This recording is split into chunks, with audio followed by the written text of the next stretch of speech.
The fourth industrial revolution basically is we've been seeing it happening with all the technological advances. So, everything is smart now. Smartphones, smart cars, smart houses are next. So we're being immense with this or merging with technology and robotics, artificial intelligence. Now we're seeing a new shift. And this new shift also encompasses a wealth of opportunity that normally we wouldn't have privy to. So financially, there's opportunities. We have these new currencies coming out. We have all of these new things that are coming about. And a lot of folks are kind of in the dark about what all this actually is, because it's going to eventually be the haves and the have-nots if you're not key on what's happening. Our ability to earn is in question. So that long conversation, that taboo conversation that we don't talk about in our communities about money really needs to happen right now. Used to want a piece of the pie, now I want the recipe. Tried to get a 9 to the 5, now I'd rather work for me. I need the whole thing. Yeah. Greetings, family. Have we got a treat in store for you? I have live and direct right here via Zoom. Baba Mbwebi, he is going to be gracing us with his presence here at Everlasting Life Vegan Restaurant and Lounge, 9185 Central Avenue in Capitol Heights, Maryland, this Saturday. What is the date? Help me out, brother. July 9th. July 9th. 5:30 p.m. He is going to be in the house talking about what we need to know to survive the fourth industrial revolution. I am so excited to hear about this myself. Talking about the financial future. What does that look like for us all?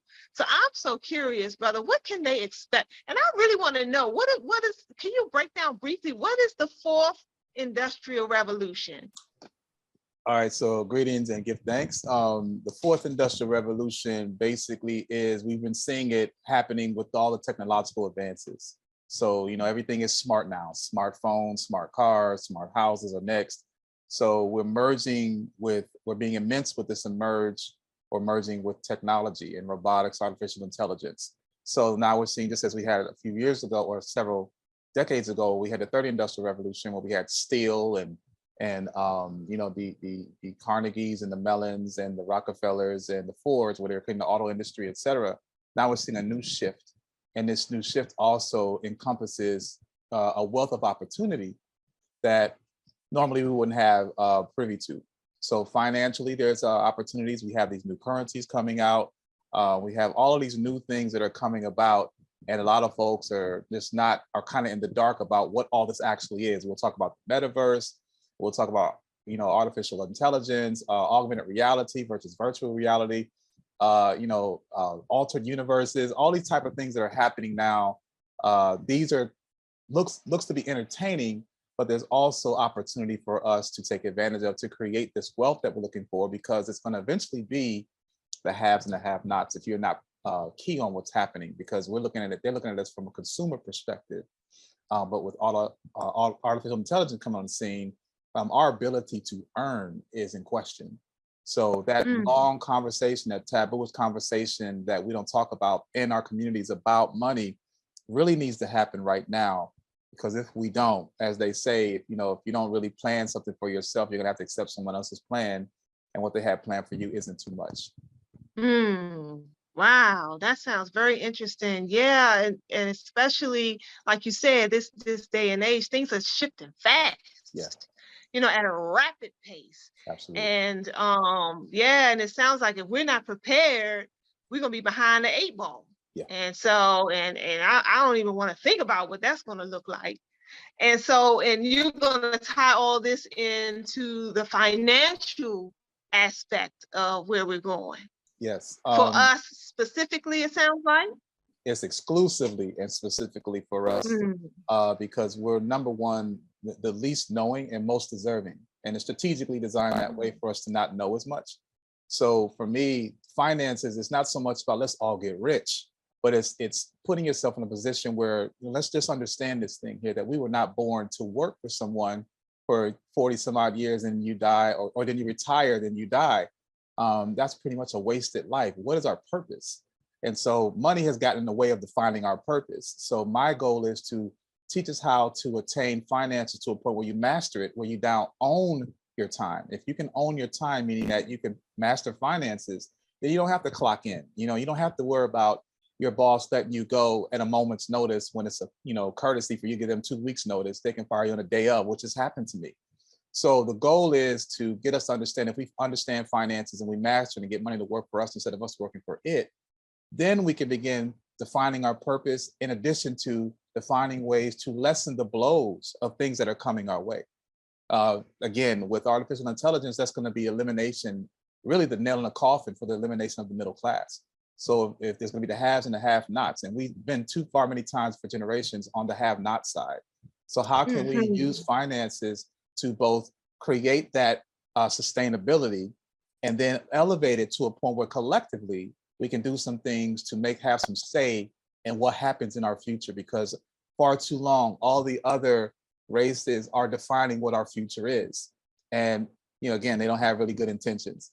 So in order for us to have an ability to compete, to combat, and also to hand down to our generations, not just our kids, but our great-great-grandkids that aren't even here yet, enabling them to inherit something.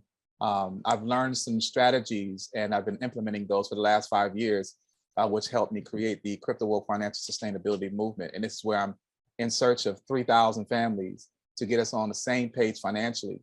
That simple number will allow us to have magnetic effects in all of our communities, scaling it. And it's something that it's not rocket science. Of all the things of all the things that we go to school to get educated on, none of us are educated in finances, and that governs everything.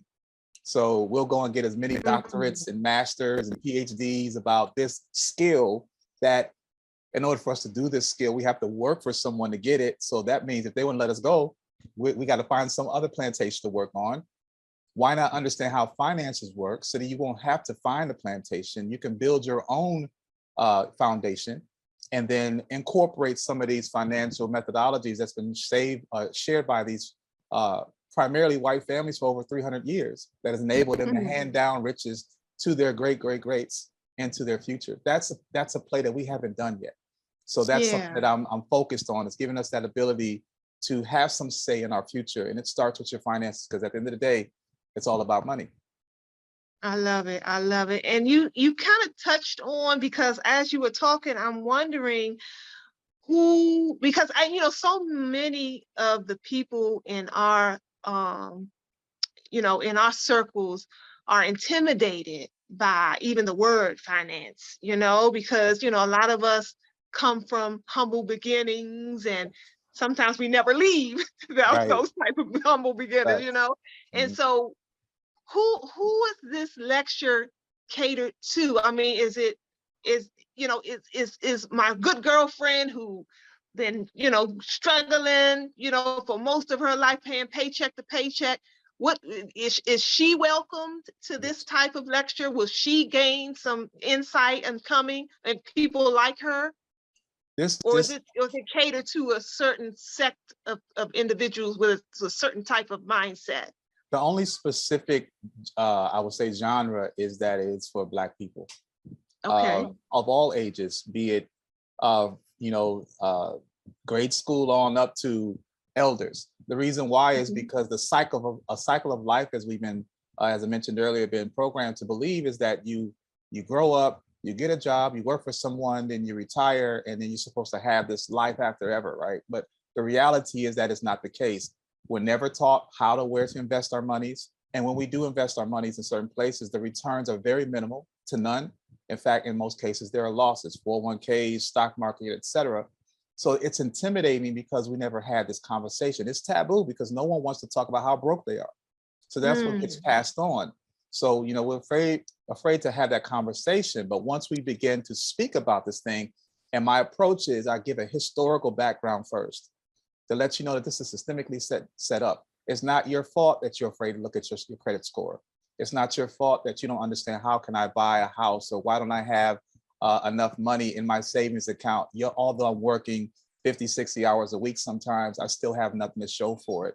It's not our fault. It's just that we've never been exposed to these things because we believed in the American dream. So now this conversation is catered towards every person of African background or ethnicity, because eventually you will lose your job. This is what I tell people. And I learned this after working for the National Basketball Association for 12 years. I was there for 12 years and I got let go because of what I post on social media about African history. Not because I didn't do my job right, it was because I did on my own time. So the point is that eventually, no matter how much or how long you've been in a company, you're going to reach a ceiling, and tenure no longer exists. So you may be at this job for some odd years, but there's a certain amount of salary they want to give you, and they want to give that salary, want to cut it in half and hire someone that just came out of college. So they'll probably even have you train that person and then let you go after they learn what they learned. So the bottom line is, even though we're tethered to our employers on how we live our lives, once they let us go, the bill collectors aren't empathetic about that. Every 30 days, your bills are due, whether you are retired or not, okay? You think that your money in your 401k is gonna take care of you when you retire, or your Social Security, which is slated to not be here by the year 2034.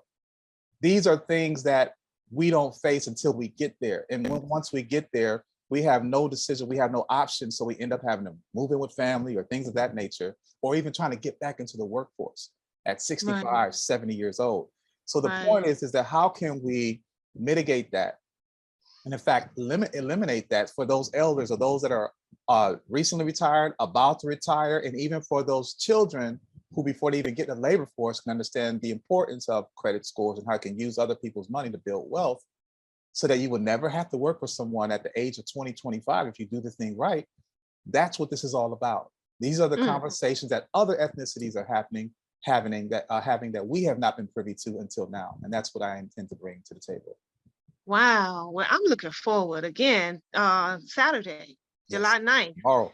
At Everlasting Life, 5:30 p.m. So you're going to be right here, live and direct, right on stage, to share all the wealth and knowledge that you know to help us build a stronger nation moving forward. Absolutely. Yeah. So family, come on out. Come on out. You hear the brother, right? I can't wait for him to get here. So I'm all ears. So so come on and join us tomorrow. Don't miss this. This could be some life-changing information that can catapult you to a whole nother fourth dimension. Yes, absolutely. So let's come on out of the third dimension and let's head on up. Let's elevate, family, and that's what time it is. Absolutely. So, brother, thank you so much for your time. Yes. I appreciate it, and I look forward to meeting you tomorrow in person. Give thanks. I look forward to see you too. Madasipa. All right, family, take care. Used to want a piece of the pie, now I want the recipe. Tried to get a 9 to the 5, now I'd rather work for me. I need the whole